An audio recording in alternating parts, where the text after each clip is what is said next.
Okay, so what we have here is a 2001 Chrysler Sebring.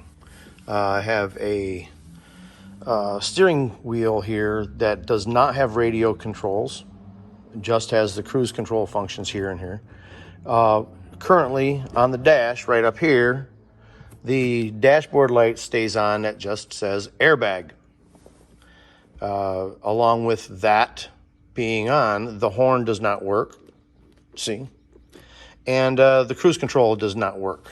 So after doing a little question on Chrysler Sebring Facebook page, which, by the way, if you're not on and you have a Chrysler Sebring, you definitely ought to go there. A lot of information can be found there, and you can ask questions, and that's how I got my answer, as this is a Clockspring problem. A Clockspring is the little mechanism behind the airbag attached to the steering column that, obviously makes the airbag work and makes the horn work and makes the cruise control work. And I would imagine, since there's another Clockspring available that has more wires to it, I would imagine that would go to one with radio controls on the column, but don't quote me on that because I don't have that in front of me. I don't know what that's for sure what that is.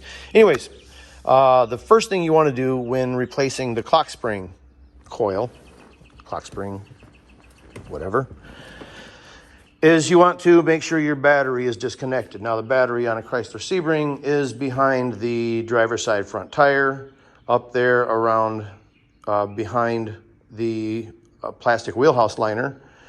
Now, one thing you can do to get around that is right here on the top, under the hood, is this right here, this post. This is a negative battery terminal post you can use without having to access the actual battery. And what I did here is I removed the negative from the vehicle like that, and you just put that little ring right over there, and that keeps you disconnected from your battery and able to work on the airbag. And what I'm saying here is that you do not want to work on your airbag with your battery connected. A short, a static electricity could make the airbag go off, and you don't want to have that happen. All right, so the second thing you want to do is you want to remove this switch and this switch in order to access the bolts that hold the airbag in place. Those switches are held in place by a screw inside this hole directly behind that switch on each side of the steering wheel. And that screw is a Torx bit. Let me get this in the light. There you go. It's a Torx bit T15. And there's not a lot of room to work, so you need a short tool. Now, what I was able to do is turn the steering wheel to get more access to that hole. Now it's up here and you've got more room to work. The important thing here is that before you remove the steering wheel entirely, you have to make sure that the steering wheel is in the 12 o'clock position. So I removed those two screws, and now you simply pull this entire switch, everything that's in the black right here, pull it off, and what you have is two tabs along this ridge right here that lock into a hole or a pair of holes that's on the airbag. Let me see if I can get that off without, well, I'll try this one here. Easier to see. There we are. See that? See those two holes right there? Those two holes have these two tabs right here connected to it, right here. So all you do is lift to pry those tabs out of those holes right there. And I'm going to do the same thing on this side. Now, to disconnect those wires from the switches, right here on the back, let me if I can get a good angle there. That should work. So right there in front of my thumb is a little tab. All you do is slightly pry up on that tab and pull the wire harness out. Again, it's not something I can do one-handed, so I have to put the camera down. But all I'm going to do is pry on this tab right here. See that? And then pull the wire out. Now with those switches out of the way, you see these two bolts right here. That one and that one are the only bolts that hold the airbag in place. So I'm going to pull those bolts using a number 30 Torx bit.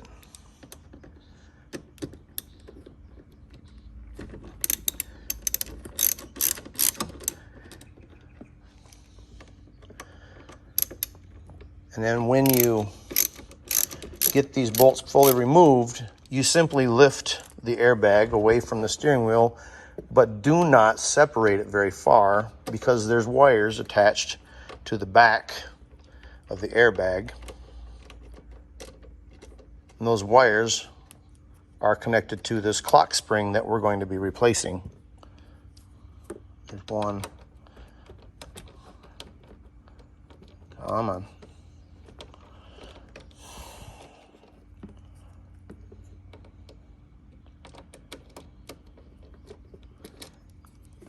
Okay, there it is. Now we're going to lift the airbag away, and I'm going to rotate it so as to not keep it too far away from the steering column, and turn it downward so that I can access the wires. So here you've got, let me find my screwdriver to point my pointer here. Here you've got, this is going to be the horn connection here, and all you're going to do, let me see if I can get that a little bit closer, not too close. All you're going to do is lift on this little tab right here, don't lift it very far, and pull the wire off of its connector like that. Now these yellow wires are a different matter. What you've got is this gray tab right here. You got one just like it on the other side, and then you got the same on the black connector. Two pins you got to push in, one on each side. So I'm going to squeeze those, wiggle the wire off. There's one. And I'll do the same thing with the black one, and then I will pull the airbag out and set it aside and put it in a safe place. Should it for some reason explode up on you, it's not going to hit you or connect. No, not going to hit you. All right, now airbag is disconnected, the wires are disconnected. Now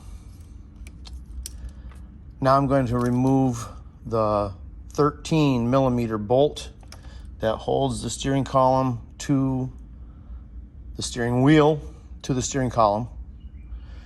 And I had to use a breaker bar in order to get this thing loose. It's got probably some Loctite on the backside, likely to be a blue removable Loctite. And in doing so, I ended up turning the steering wheel, so I have gone and made sure the steering wheel is back in its 12 o'clock position, like that. And now I can use an impact to remove the bolt the rest of the way. Now, if you have a higher torque rating on an impact driver, you're welcome to use it. Mine is not that strong, so I'm going to remove this bolt. And now I am just going to wiggle the steering wheel back and forth, left to right, top to bottom, to remove the steering wheel. I believe they make a puller for it if you want to go get you one, but I don't see a need. I'm going to get this off, and I will go on to the next step. Right, so the next thing you need to do is remove the steering column cover. And what you have here is, let me get my thumb out of the way. Well, what are you doing there? All right, you simply have a pair of screw holes underneath the steering column, right here and right here. And it's a regular old Phillips head screwdriver. And all you do is pull the screws out, remove the cover, and you don't have to totally remove the lower cover. Just pull it out over the key cylinder to get so you can get it down and out of the way. Like that. Now, my clock spring is broken, and I'm doing this a second time just so I can show you what to do here and what not to do. And one of the things not to do is pry this off of here. What you have is on the bottom, there's a hook. You just kind of feel right in here, sort of underneath that white and black arrow. There's a little hook. You pull down on the hook, and then at the top in the back, there's also a hook on the back that goes through that square hole right there, and all you do is push down or lift up, I think it's a lift up, on that hook to remove the clock spring. Now, again, you've got wire harnesses attached to it. So what you want to do is disconnect those wires. I'm going to lift up on that little black tab and pull the wire out. And the tab on this other one is on the bottom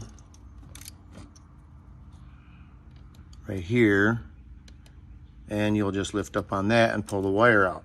All right, those wires have been removed, and now you can replace the clock spring with the new one. And all you're going to do is reverse the process. So the first thing I'm going to do is connect the clock spring to those two wires right there. I'm going to rotate it so that I can get the hook in the top of the clock, the hook that's on the top of the clock spring through that square hole, and the bottom is going to snap in right under here. It should be just a simple click and good to go. What that hook looks like is right there on the back of that clock spring. There's the bottom one. This is my bad one I took out, so you won't see the one that's on the top of it there, but there's the one that's on the bottom, and it's going to go under right here. Boom. So all I'm going to do is reconnect the wires to the new clock spring, lock this in place. Then I'm going to put the covers back on, top and bottom, and screw it back together with the two Phillips head screws. And then we'll go from there. All right, so now we have the upper and lower covers back in place around the key cylinder. Phillips head screws reinstalled. And now what I'm going to do is position my steering wheel so that I can route the wiring through the top of the steering wheel for access. There we are. See that? They'll go right there through the top. And now all I'm going to do is make sure my steering wheel is in the 12 o'clock position and get it right back onto the steering column, just like that. And I will install the bolt that holds the steering wheel in place. One thing you want to be sure you do is not pinch your wires. You want to hold those wires out of the way while you're driving your bolt down into place. All right, so now with the steering wheel torqued back down, that bolt torqued back down, I'm going to take my airbag and get it positioned so I can reconnect it with the wiring. And what you'll notice on the airbag here, of course, this is the horn connector. It's that only small wire here that's attached to the airbag wire. That wire right there, that's going to attach to this connector here. And the connections for the airbag you'll see you have a gray internal piece and a black internal piece, and you have idiot-proofed wires here. You have a gray wire that'll connect to the gray connector, or gray connector that'll connect to the gray port, and a black connector that'll connect to that black port. See that right there, the black connector. So all I'm going to do is reconnect the black to the black, the gray to the gray, and the horn wire to the horn. All right, now with the airbag reconnected and back in place, I have finger started the 2 bolts to mount the airbag back onto the steering column. I finger start them so that I can make any kind of adjustments I may need to make the gap here and this gap here and here all relatively equal before I tighten it down all the way. Notice I have pulled the 2 wires through the side that will connect back to the controls for the cruise control. So you make sure that your wires are not pinched before you tighten this down all the way. All right, now that's secure, so we are going to reconnect the wires to the cruise control controls. I'm going to do this one, and then what I'm going to do is slide it back into those 2 teeth right here next to my thumb. Those 2 teeth are going to slide into those 2 holes right there. So after I connect the wires, I'll push those in, get it nice and snug, and get ready to reinstall the screws to the back. And then I will do the same on this side. All right, and now with the steering column all reassembled, switches secured, airbag secured, I'm going to simply go back to the negative ground post and reconnect it, and we should be good to go as long as I put on a good Clockspring. The airbag light on the dashboard will be gone.